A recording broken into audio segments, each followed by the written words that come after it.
Bismillahirrahmanirrahim. Assalamualaikum warahmatullahi wabarakatuh. Alhamdulillahi rabbil alamin. Wa bihi nasta'inu ala umuri dunya wal din. Wa ashhadu an la ilaha illallah wahdahu la syarika lah. Wa ashhadu anna Muhammadan 'abduhu wa rasuluh. Allahumma salli ala Muhammadin wa ala ali Muhammad. كما صليت على إبراهيم وعلى آل إبراهيم إنك حميد مجيد اللهم بارك على محمد وعلى آل محمد كما باركت على إبراهيم وعلى آل إبراهيم إنك حميد مجيد أما بعد Alhamdulillah kita memuji Allah Subhanahu wa taala kembali bertemu di tempat yang mulia ini dengan niat lillahi ta'ala untuk mempelajari agama Allah dari ayat-ayatnya dan juga dari sunnah nabinya yang mulia sallallahu alaihi wasallam. Semoga Allah Subhanahu wa taala memudahkan kita dan memberikan kita taufik untuk istiqamah di atas jalan ketaatan, mengikuti perintahnya dan juga sunnah nabinya sallallahu alaihi wasallam. Jamaah sekalian yang dimuliakan Allah Subhanahu wa taala, kembali melanjutkan pembahasan kita kumpulan dari hadis-hadis yang sudah lalu bahwa penciptaan fisik Nabi sallallahu alaihi wasallam adalah penciptaan yang dikehendaki oleh Allah menjadi ciptaan yang sempurna. Sempurna mulai dari fisik bagian atasnya sampai ke bawah, semua diciptakan oleh Allah Subhanahu wa taala bagi nabinya yang mulia sallallahu alaihi wasallam dalam bentuk yang sempurna dan disifati dengan sifat yang sempurna dan wasat, pertengahan, tidak berlebihan dan juga tidak kekurangan. Baik. Kemudian di akhir bab ini, setelah menjelaskan mulai dari rambut beliau sallallahu alaihi wasallam, kemudian tubuhnya, kemudian warna kulitnya, dan bagaimana beliau berjalan, di mana nanti ada bab yang khusus tentang hal tersebut, barulah kemudian juga membahas tentang bentuk matanya. Ya, di akhir hadis dari Jabir bin Samurah radhiyallahu anhu, dia mengatakan, hadis yang ketujuh dan hadisnya sahih diriwayatkan oleh Imam Muslim, dhali'al fam, kana Rasulullah sallallahu alaihi wasallam dhali'al fam, memiliki mulut yang dhali' artinya azim, besar.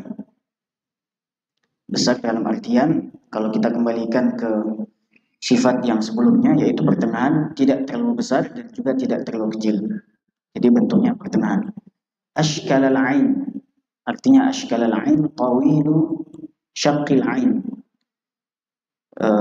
Syaqqil ain artinya ujung atau bagian ujung matanya itu panjang. Ashkalal ain. Manhusal aqib. Manhusal aqib diartikan oleh para ulama qalilu lahmil aqib. Maksudnya lahmul aqib artinya daging tumitnya, daging tumitnya qalil, sedikit. Kemudian di hadis yang ke-8 barulah sebagai penutup dari bab ini, ya, atau sebelum penutupnya, dari hadis Jabir bin Samurah juga, yaitu yang mensifati tentang keindahan wajah beliau. Keindahan wajah beliau, bahwa Jabir bin Samurah mengatakan, ra'aitu Rasulullah sallallahu alaihi wasallam fi lailati idhiyan. Sudah kita pernah bahas di pertemuan sebelumnya mungkin, ya, bahwa Jabir pernah melihat Rasulullah itu di malam hari, yaitu ketika bulan dalam bentuk yang sempurna, disebut dengan Lailah Idhiyan, yaitu Lailah Mudhi'ah Muqmirah, malam yang terang, diterangi oleh sinar bulan yang ketika itu bentuknya sempurna. Wa alaihi hullatun hamra, dan ketika itu Rasulullah SAW sedang mengenakan dua helai pakaian, ya hullah, seperti yang sudah kita pernah jelaskan. Hullatun huruf ha kecil, kemudian lam pakai tasydid, hullatun terakhir dengan ta marbutah, itu adalah dua pasang atau sepasang pakaian atas dan bawah. Disebut dalam bahasa Arab hullah, qamis atau baju dan juga bagian bawahnya. Hullatun hamra, pakaian yang berwarna merah. Kemudian Jabir mengatakan, Jabir bin Samurah, faja'altu anzuru ilaihi wa ilal qamar. Kemudian saya melihat kepada Nabi dan juga sambil melihat ke bulan. Kata Jabir, fala huwa indi ahsanu minal qamar. Dia langsung menyaksikan dan bersaksi bahwa menurutku ketika aku melihat membandingkan wajah beliau dan juga sinar bulan tersebut, huwa indi ahsan. Wajah beliau seperti yang saya lihat lebih bagus, lebih indah, lebih cantik, lebih menarik, ya, minal qamar, daripada bulan tersebut. Maka keindahan yang digambarkan oleh Jabir bin Samurah di sini adalah dari segi penerangannya, bahwa Nabi SAW mempunyai wajah yang cerah, lebih indah daripada bulan. Ya, kalau kita bisa bayangkan seperti itulah. Bagaimana lebih indah daripada bulan? Ketika kita melihat bulan yang sempurna, ya, kita bisa menyifatinya dengan sesuatu yang indah. Dan memang demikian. Ya, ketika bulan itu bentuknya full, penuh, ya, kurang lebih tanggal 14, 15, dan 16. Ya, tiap bulan di bulan Hijriah.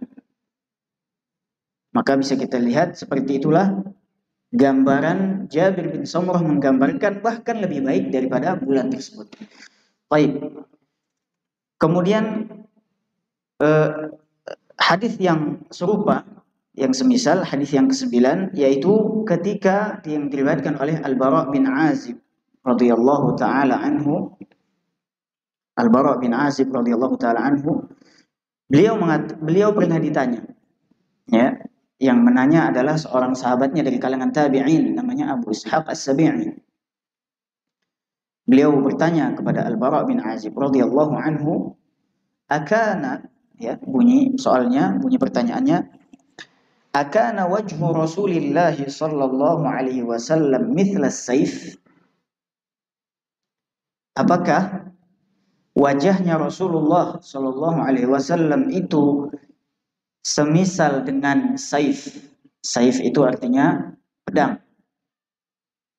Ya, semisal dengan pedang. Yang bertanya adalah seorang tabi'in, karena dia tidak berjumpa dengan Rasulullah SAW. Maka dia bertanya kepada seorang sahabat yang melihatnya. Taib. Sebagian ulama menjelaskan, atau pensyarah hadis, ya, menjelaskan apa hubungannya, kenapa dia bisa bertanya, mengkaitkannya dengan saif, pedang. Sebagian pensyarah hadis menjelaskannya ingin menyamakannya dengan panjang, ya, panjang pedang, dan juga dengan kilauan cahaya yang dipantulkan oleh pedang tersebut. Ingin menggambarkan seperti itu penanya, sebagaimana yang disyarah oleh sebagian ulama. Ya, apakah benar seperti itu wajah beliau? Ya, maksudnya panjang bukan berarti panjangnya seperti pedang, tidak, tapi bentuknya yang indah.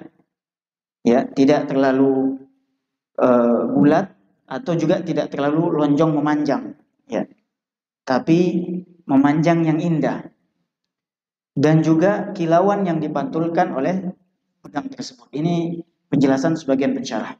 Maka kemudian Al-Bara' bin Azib menjawabnya dengan perkataan qala, la, tidak, bukan dimisalkan dengan pedang, bal mithlul qamar,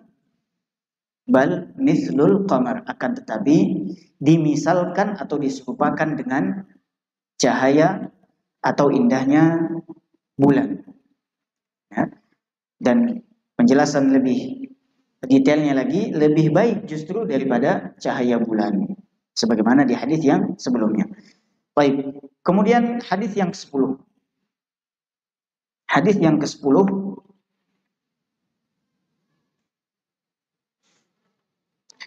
dari hadis Abu Hurairah radhiyallahu taala anhu, dan hadisnya sahih, diriwayatkan oleh Imam Tirmizi. Yang sebelumnya pertanyaan tadi yang hadis ke-9 diriwayatkan oleh Imam Bukhari di dalam sahih. Yang ke-10 dari hadis Abu Hurairah radhiyallahu taala anhu, dan hadisnya sahih. Beliau radhiyallahu anhu mengatakan, kana Rasulullah sallallahu alaihi wasallam abyad. Abyad artinya putih. Ya, abyad itu artinya putih, bahwa sesungguhnya Rasulullah itu putih. Yang dimaksud adalah warna kulitnya. Nah, ini sudah dijelaskan di hadis-hadis sebelumnya. Maksudnya putih yang tidak tercela. Ya, warna putih yang tidak tercela. Di hadis pertama, ya, dari hadis Anas, kemudian juga dari hadis yang lain disifati dengan hadis Ali juga demikian, ya. Laisa bil abyadil amhaqi wala bil adam. Tidak terlalu putih dan juga tidak terlalu gelap. Ya, jadi maksudnya abyad di sini diterjemahkan dengan hadis yang lain. Putihnya tidak terlalu putih yang tercela seperti penyakit kulit. Ya, tapi putih yang ada campuran merahnya. Lakin ilal abyadhi amyal, aqrab, tapi lebih dekat kepada warna putih. Ka'annama sigha min fiddah. Ka'annama sigha min fiddah. Seakan-akan, ya, disifati di sini ka'annama, seakan-akan, ya, kulitnya itu terbuat dari fiddah. Fiddah artinya perak. Ya, fiddah itu perak. Zahab emas, adapun fiddah adalah perak. Disifati, ya, seakan-akan terbuat dari warna perak. Dan kita tahu bahwa warna perak itu tidak terlalu putih. Ya. Jadi inilah, ya, disifati seperti ini warna kulitnya Nabi Shallallahu Alaihi Wasallam. Rajilas sya'ri. Rajilas sya'ri, dan ini juga sudah lalu bahwa rambut beliau itu rajil. Ya, rajil sudah lalu, artinya adalah tidak terlalu, laisa bija'din wala sab, laisa bil ja'dil qatid wala bisab. Maksudnya adalah tidak terlalu lurus dan juga tidak terlalu keriting. Rajilas sya'ri, tetap rapi dan seakan-akan disisir, tapi tidak terlalu lurus dan juga tidak terlalu keriting. Baik, ini hadis yang ke-10, masih berkaitan dengan fisik beliau. Kemudian hadis yang ke-11, dan hadisnya juga sahih, dikeluarkan oleh Imam Muslim di dalam kitab sahihnya, yaitu dari hadis Jabir bin Abdullah. Dari hadis Jabir bin Abdullah radhiyallahu anhu, ya, anna Rasulullah sallallahu alaihi wasallam qala, bahwa Rasulullah bersabda, urida alayya al-anbiya. Urida alayya al-anbiya. Urida artinya ditampakkan atau ditampakkan kepadaku, ditunjukkan kepadaku sehingga aku bisa melihat. Ditunjukkan kepadaku para nabi. Ditunjukkan kepadaku al-anbiya, para nabi, ya, para nabi. Nanti beliau sebutkan siapa saja yang beliau sifati di sini. Urida alayya al-anbiya. Disebutkan oleh para ulama bahwa yang dimaksud adalah antara dua, yaitu ketika beliau Isra Mi'raj, ya, disitulah beliau ditunjukkan oleh Allah Subhanahu wa taala kepada para nabi sehingga beliau bisa melihat mereka. Yang kedua, bahwa ini adalah mimpi beliau. Ya. Jadi ditunjukkan oleh kepada Nabi Shallallahu Alaihi Wasallam para nabi ya sebelumnya. Maka beliau kemudian menyebutkan di dalam hadis yang cukup panjang ini, beliau menyebutkan beberapa nabi, kalau nggak salah tiga atau tiga, ya. Beliau mengatakan faida Musa alaihi salam darbun minar rijal. Faida Musa alaihi salam darbun minar rijal. Maka aku melihat Musa, ya, dia adalah bagian dari seorang dari para lelaki. Ya, darbun artinya bagian dari para lelaki. Ka'annahu min rijali Shanu'ah. Maksudnya adalah beliau mengatakan aku melihat Musa itu seperti dia bagian dari suatu kaum. Seperti bagian dari satu kaum. Dijelaskan oleh Nabi, ka'annahu min rijali Shanu'ah. Seakan-akan sepertinya dia mirip dengan bangsa kaum Shanu'ah. Ya, kaum Shanu'ah ini adalah salah satu kabilah di Yaman. Salah satu kabilah di Yaman. Min rijali Shanu'ah. Menunjukkan bahwa Nabi mengetahui bahwa bagaimana bentuk atau sifat kaum Shanu'ah atau suku Shanu'ah yang berasal dari Yaman. Ya, dan beliau melihat Nabi Musa alaihissalam seperti bagian dari kaum tersebut. Shanu'ah, shin, nun, ya, huruf shin, nun, kemudian waw, shanu, kemudian pakai hamzah diakhiri dengan ta marbutah, Shanu'ah. Ya, nama suatu kaum atau satu suku yang ada di Yaman. Disebutkan atau dijelaskan sebagian ulama, diantaranya Syekh Al-Albani rahimahullah, bentuk suku Shanu'ah itu ya bainal khiffati was-sumni. Bainal khiffati was-sumni. Antara khiffah artinya kurus, ya. Was-sumn gemuk. Maksudnya adalah mensifati bahwa laki-laki dari kaum Shanu'ah itu tidak terlalu kurus dan juga tidak terlalu gemuk. Pertengahan. Itulah gambaran seorang Nabi Musa, apalagi kita tahu bahwa Nabi Musa alaihissalam yang disifati beliau punya fisik yang kuat. Ya, kisah tentang di dalam Al-Quran ketika beliau berselisih dengan seorang kemudian menamparnya langsung dimatikan, ya, langsung wafat, langsung meninggal ketika itu, menunjukkan bahwa Nabi Musa mempunyai fisik yang besar. Ya. Baik. Kemudian lanjutan hadisnya Nabi SAW mengatakan,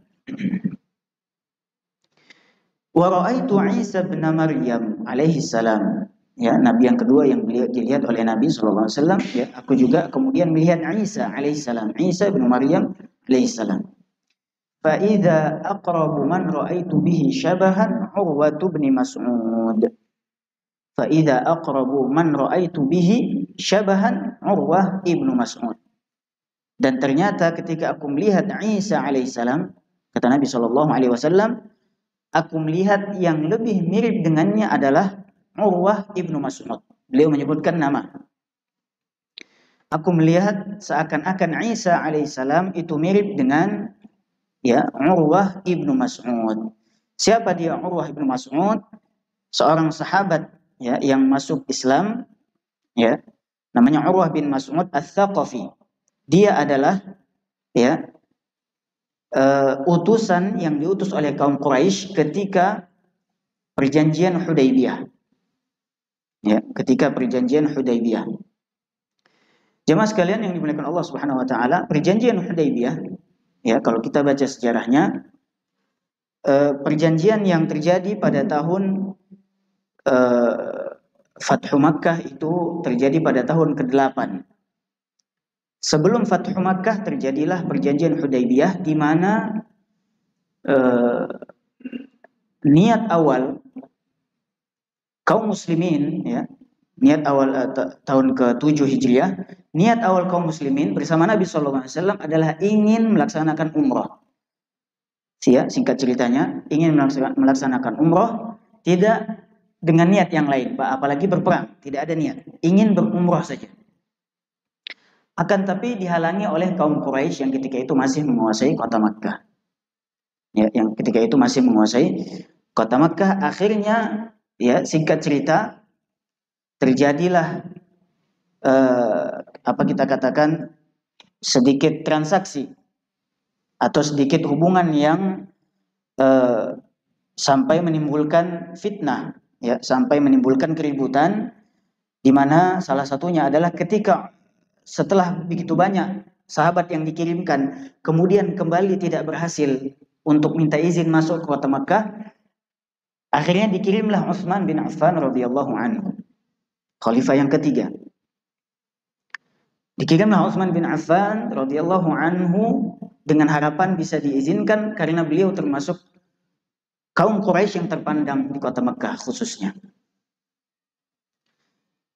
Ditunggu agak lama, ternyata Utsman bin Affan berhari-hari tidak kembali. Sampai akhirnya muncul kabar bahwa dia telah terbunuh. Disitulah akhirnya terjadi Bai'atul Ridwan. Ya, walaupun sebenarnya kabar tersebut tidak benar. Karena Utsman radhiyallahu anhu adalah orang yang terhormat, maka mereka kaum Quraisy tidak mau begitu saja melepaskan Utsman. Ya. Namun kabar yang muncul adalah fitnah, tidak benar. Sampai akhirnya ketika sampai kabar tersebut, Nabi memerintahkan para sahabat untuk berbaiat, situlah yang dikenal dengan Bai'atul Ridwan. Dan Utsman tidak ikut. Ya, Utsman tidak ikut. Nabi mewakilkan beliau radhiyallahu anhu dengan menjabatkan, memegang tangan kanan, tangan kiri beliau, hadza yadu Utsman. Ini tangan Utsman. Seakan-akan Utsman sudah membaiat Nabi sallallahu alaihi wasallam. Ya. Dan ternyata benar Utsman tidak terbunuh. Ya, dia hanya ditahan oleh kaum Quraisy sampai akhirnya kembali ke bagian Nabi sallallahu alaihi wasallam. Kemudian barulah terjadi perjanjian, salah satu yang dikirim kaum Quraisy juga demikian, mengirim beberapa utusan mereka kepada Nabi untuk membuat perjanjian. Sampai akhirnya dikirimlah Urwah ibnu Mas'ud yang mengakhiri perjanjian tersebut, sehingga akhirnya disepakati, walaupun kesepakatan itu ternyata lebih memberikan efek negatif kepada kaum muslimin, tapi Nabi menyetujuinya, ya, dan akhirnya perjanjian tersebut dilanggar oleh kaum Quraisy. Datanglah Nabi dan para sahabat kaum muslimin menaklukkan kota Mekah pada tahun ke-8 Hijriah. Itu cerita yang singkat. Kemudian Urwah bin Mas'ud akhirnya pada tahun ke-9 Hijriah masuk Islam. Ya, akhirnya Urwah bin Mas'ud masuk Islam pada tahun ke-9 Hijriah, yang dia juga sebagai saksi terjadinya perjanjian Hudaybiyah tersebut. Baik. Jadi Isa bin Maryam alaihissalam dilihat juga oleh Nabi dan disifati oleh beliau mirip dengan Urwah ibnu Mas'ud. Ya. Nanti ada kesimpulan kenapa Nabi menceritakan ini dan diletakkan oleh Imam Tirmizi di dalam bab ini. Ya. Karena kemudian Nabi mengatakan di lanjutan hadisnya, wa ra'aitu Ibrahim. Wa ra'aitu Ibrahim. Wa ra'aitu Ibrahim alaihi salam, ya, dan aku melihat Nabi Ibrahim alaihi salam. Fa idza aqrabu man ra'aitu bihi syabahan sahibukum. Fa idza aqrabu ma ra'aitu bihi syabahan sahibukum, yakni nafsa. Ya. Kemudian Nabi mengatakan, kemudian saya melihat Ibrahim alaihi salam, dan yang lebih dekat kemiripannya, ya, dengan Ibrahim, sahibukum, beliau mengatakan teman kalian ini, ya, yaitu menunjuk Nabi sallallahu alaihi wasallam. Ini syahid dari hadis ini bahwa, ya, Nabi Yuna Rasulullah sallallahu alaihi wasallam mirip dengan Nabi Ibrahim alaihissalam, mirip dengan ayah beliau, ya, karena kalau ditarik silsilah, sebagaimana kita ketahui silsilah Nabi Sallallahu Alaihi Wasallam sampai kepada silsilahnya Nabi Ibrahim alaihissalam, dan beliau menyifatinya bahwa beliau mirip dengan Ibrahim alaihissalam. Dan cukup banyak ayat-ayat dalam Al-Quran ya, yang juga perintah paling banyak kepada Nabi SAW diperintahkan oleh Allah Subhanahu Wa Taala untuk mengikuti Ibrahim. Anittabi' millata Ibrahim hanifa. Ikutilah millahnya, ya, ajarannya Ibrahim, karena ajarannya adalah ajaran yang hanif. Ya. Dan banyak lagi. Ya. Salah satunya inilah syahidnya, ya, selain mengikuti millahnya Ibrahim, dan ternyata Nabi Yunus SAW juga mirip dengan Nabi Ibrahim alaihissalam. Kemudian terakhir, ya, beliau kemudian mengatakan wa ra'aitu Jibril, ya, ini malaikat Jibril. 3 nabi beliau lihat, dan kemudian beliau menyifati Jibril. Wa ra'aitu Jibril alaihi salam fa idza aqrabu man ra'aitu bihi syabahan Dihyah. Ya. Dan aku melihat Jibril, ya, tidak lain Jibril adalah yang menemani Nabi SAW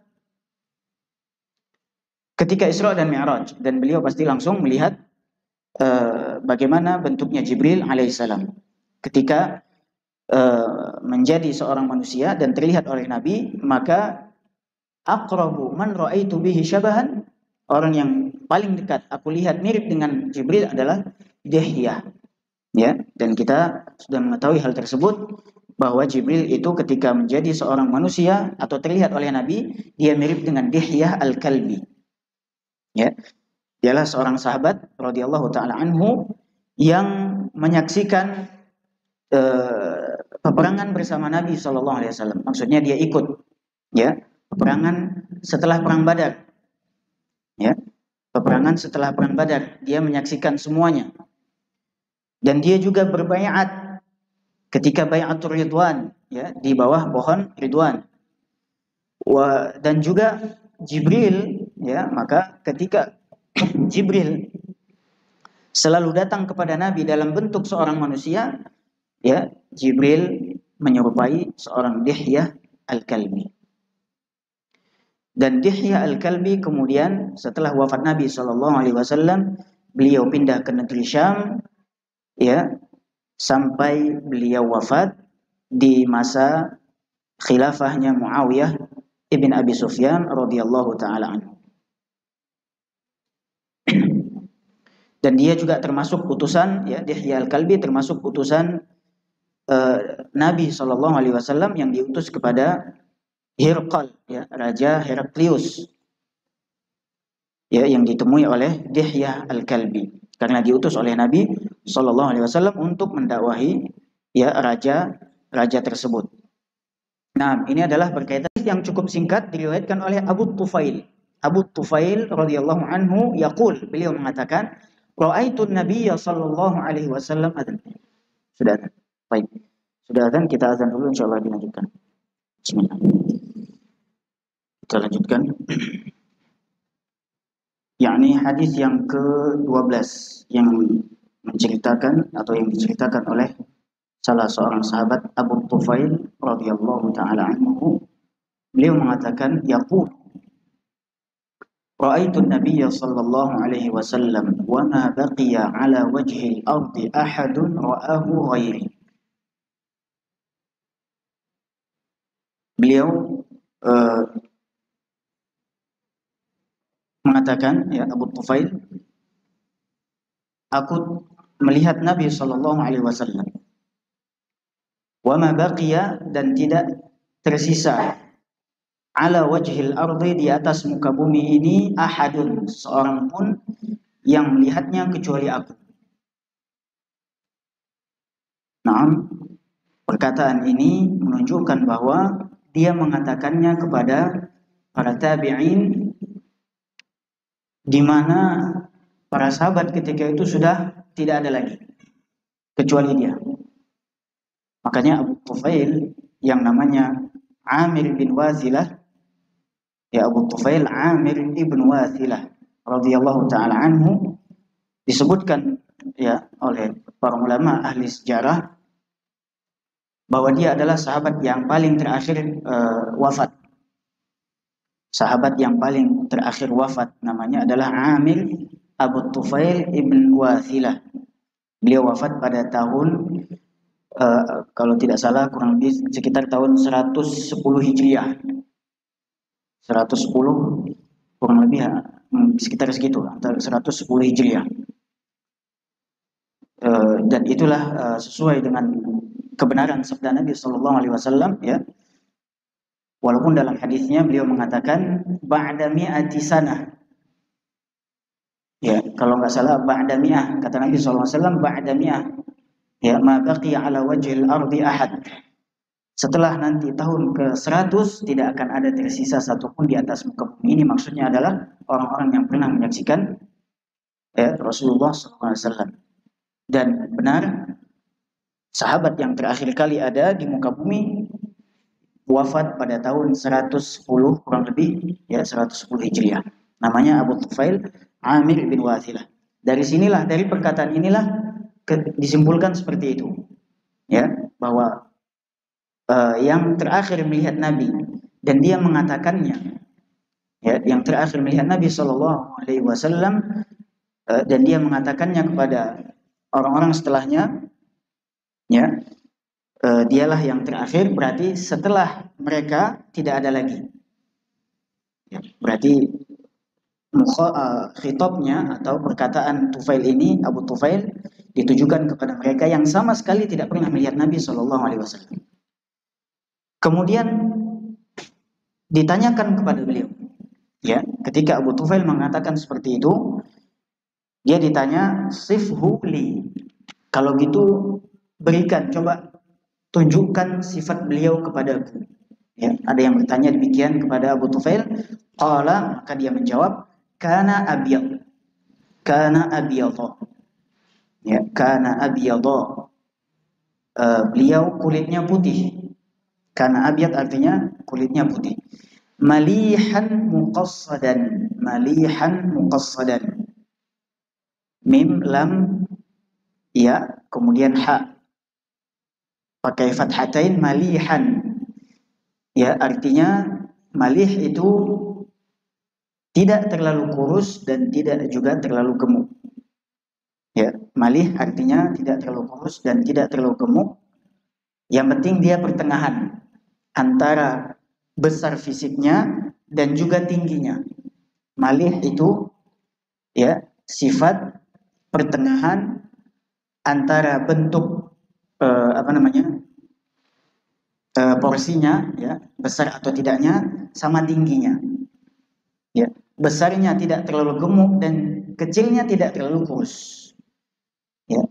Kemudian tingginya tidak terlalu tinggi sekali dan juga tidak terlalu pendek, ya. Jadi ini sifat yang sempurna, malih muqassadan, pertengahan atau biasa-biasa, maksudnya pertengahan, ya. Muqassadan itu artinya sederhana.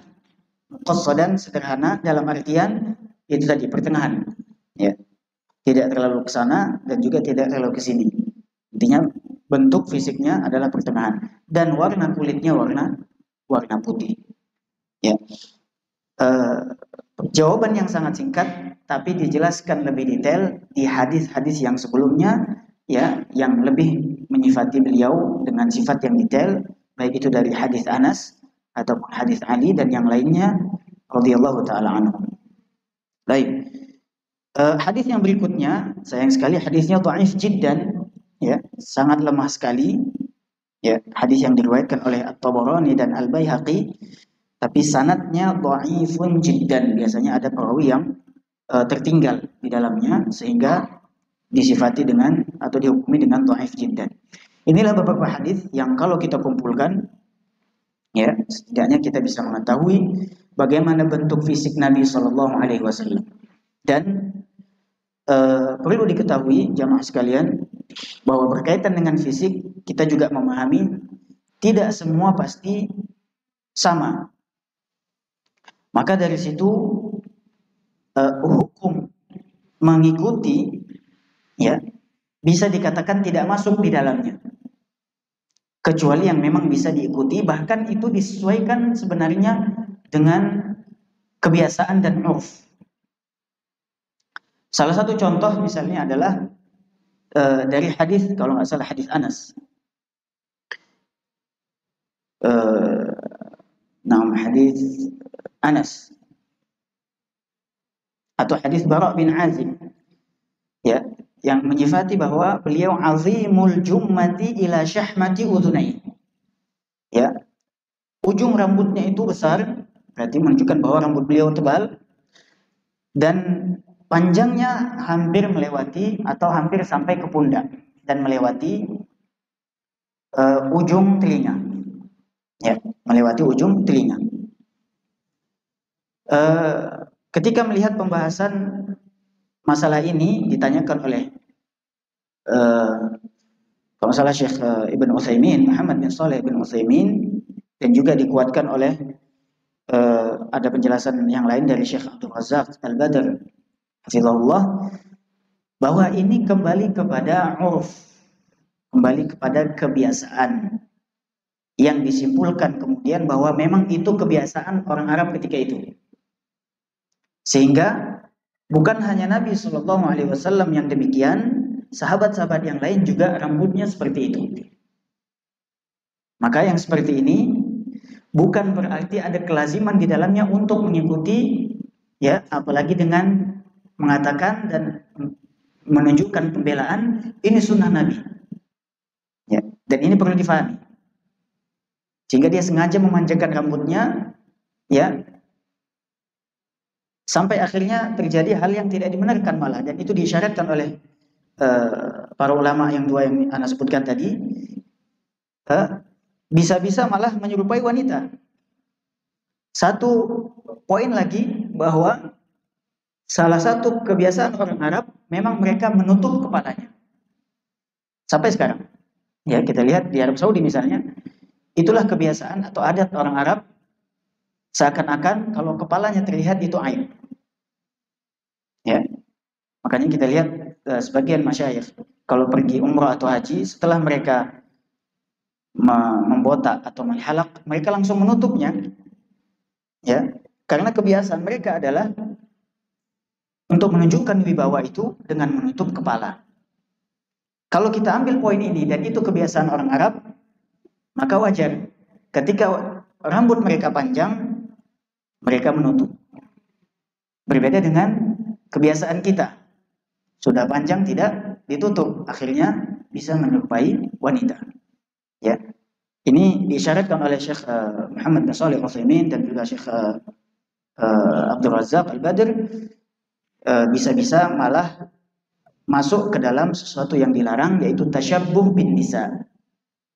Ya, maka ini poin ini perlu kita pahami. Ya, jadi berkaitan dengan khalquhu sallallahu alaihi wasallam, penciptaannya, tidak ada kelaziman di dalamnya untuk mengikuti, kecuali kalau memang itu ada yang bisa diikuti. Ya, seperti misalnya jenggot untuk kaum laki-laki. Ya, untuk kaum laki-laki diwajibkan untuk membiarkan jenggotnya panjang. Itu bukan sesuatu yang asing lagi bagi kita. Justru dianggap asing bagi orang lain yang tidak mengetahui sunnah seperti ini. Maka ini harus, karena dalilnya jelas. Kalau yang lain tidak pernah ada Nabi perintah, panjangkanlah rambut kalian seperti rambutku, tidak. Ya, yang diperintahkan hanya jenggot. Ya. Jadi ini poin yang harus kita pahami supaya tidak salah, karena kebanyakan dari hal tersebut kembali kepada uruf atau kebiasaan. Ya, karena kalau salah paham bisa jadi jangan sampai ada nanti yang memahami bahwa kulitnya Nabi itu putih, maka dia berusaha sebisa mungkin untuk memutihkan kulitnya, padahal memang Allah menciptakannya seperti itu. Tidak. Ya. Bahwa bentuk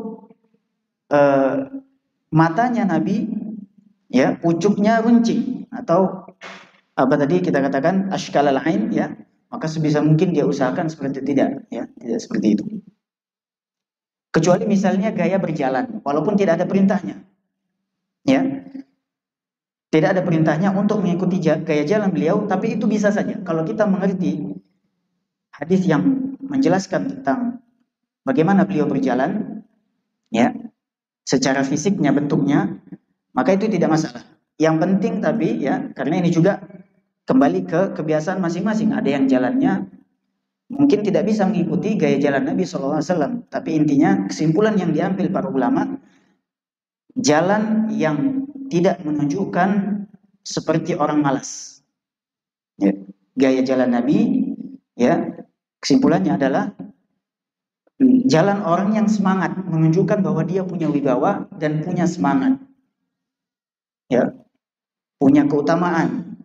Bukan orang yang malas-malasan, ya, seperti misalnya menundukkan dadanya seakan-akan seperti orang malas, ya. Bagaimana kita gambarkan seperti orang malas, apalagi sampai menseret kakinya ketika berjalan dan sebagainya. Karena Nabi tidak melakukan demikian. Ya, ketika beliau jalan, semua kakinya terangkat dan seakan-akan turun dari tempat yang dari atas ke bawah. Ya, takaffa'u takafuan. Dan yang lain-lain yang mungkin bisa yang sudah kita pelajari, yang kesimpulannya adalah tidak mesti yang berkaitan dengan fisik beliau Sallallahu Alaihi Wasallam itu menjadi sebuah kelaziman untuk diikuti. Ya, apa yang bisa maka itu yang kita ikuti. Sebagai contoh tadi adalah masalah jenggot. Demikian pembahasan kita pada kesempatan kali ini, mudah-mudahan bermanfaat. Wallahu taala a'lam. Wa sallallahu wasallam wa baraka ala abdihi wa rasulihi nabiyina Muhammadin wa ala alihi wa ashabihi ajma'in. Semoga bisa berjumpa di pertemuan yang berikutnya. Subhanakallahumma wa bihamdika asyhadu an la ilaha illa anta astaghfiruka wa atubu ilaik. Wassalamu alaikum warahmatullahi wabarakatuh.